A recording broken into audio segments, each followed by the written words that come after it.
Hello friends, मैं मनीष मिश्रा, बात सितारों की से। आज हम बात करने जा रहे हैं एक छोटी स्टोरी की।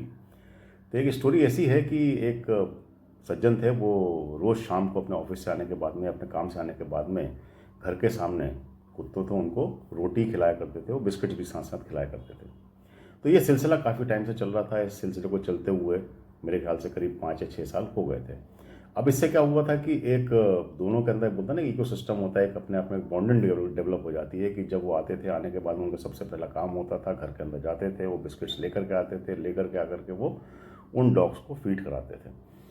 तो उसी टाइम पे वो डॉग्स भी इकट्ठा हो जाते थे, क्योंकि उनको उम्मीद होती थी कि भाई उनको आकर के ये इस तरीके से फीड कराने वाले हैं। बीच बीच में उनकी व्यवस्था जो वो थे वो अपने बिजी होते चले गए। और कई बार ऐसा होता था कि वो उस टाइम पे नहीं आते थे, आधे घंटे बाद आकर के डॉग्स को फीड कराया करते थे। एक बार ऐसा हुआ कि वो जो अपना फीडिंग का टाइम है उस समय पे नहीं पहुंच पाया, उससे काफ़ी लेट पहुंचे।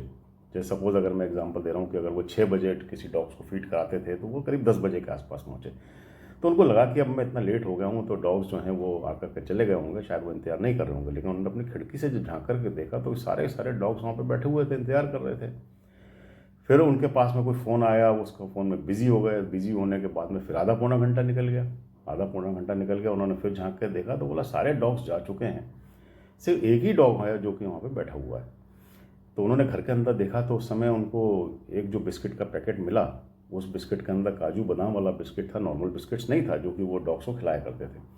उन्होंने बोला भाई देखो, ये डॉग आज भी मेरा इतने बजे तक इंतजार कर रहा है, तो मेरे को चल के इसको डॉग को फीड कराना चाहिए। और बाहर आए, बाहर आने के बाद में उस डॉग को उन्होंने काजू बादाम वाला जो बिस्किट है वो खिलाया। उस डॉग ने बिस्किट खाया और वहाँ से वो चला गया।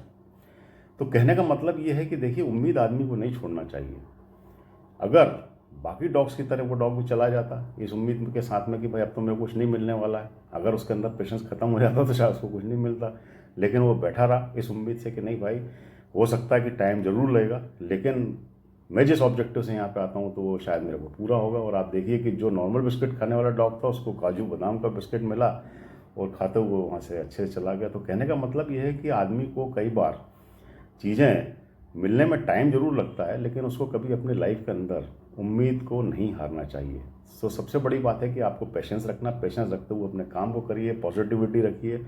इससे आपके जो ऑब्जेक्टिव्स हैं वो ज़रूर अचीव होंगे। अब डॉग्स की बात चलिए तो एक बात और मैं एस्ट्रोलॉजी से रिलेटेड आपको बताना चाहूँगा कि अगर आपकी हॉरोस्कोप या कुंडली के अंदर केतु अच्छी पोजीशन में नहीं है, अगर वो डेविलेटेड हैं, नीच की पोजीशन के अंदर हैं, 6वें घर के अंदर हैं, 8वें घर के अंदर बैठे हुए हैं, सेकंड हाउस के अंदर बैठे हैं, या फोर्थ हाउस के अंदर बैठे हुए हैं, या आपके 10th हाउस के अंदर बैठे हुए हैं, आपको उसके नेगेटिव इफेक्ट मिल रहे हैं, तो सबसे पहले आप डॉग्स को फीड कराना चालू करिए। और जब भी आप किसी डॉग को फीड करा रहे हैं तो एक चीज़ का ध्यान रखिए कि उनको घी लगी हुई रोटी को ना खिलाएं, उनको ड्राई रोटी खिलाएं, तो उसका आपको पॉजिटिव इफेक्ट होगा। तो आप इन सब चीज़ों को अच्छे से करिए, तो मुझे पूरी उम्मीद है कि आपको उसके पॉजिटिव रिजल्ट्स मिलेंगे। अगर आपको किसी भी तरीके की वास्तु या एस्ट्रोलॉजी से रिलेटेड अगर कोई भी समस्या है, अगर आप डिस्कस करना चाहते हैं तो आप मेरे से बात कर सकते हैं। मेरा नंबर है 9769402081। Thank you very much.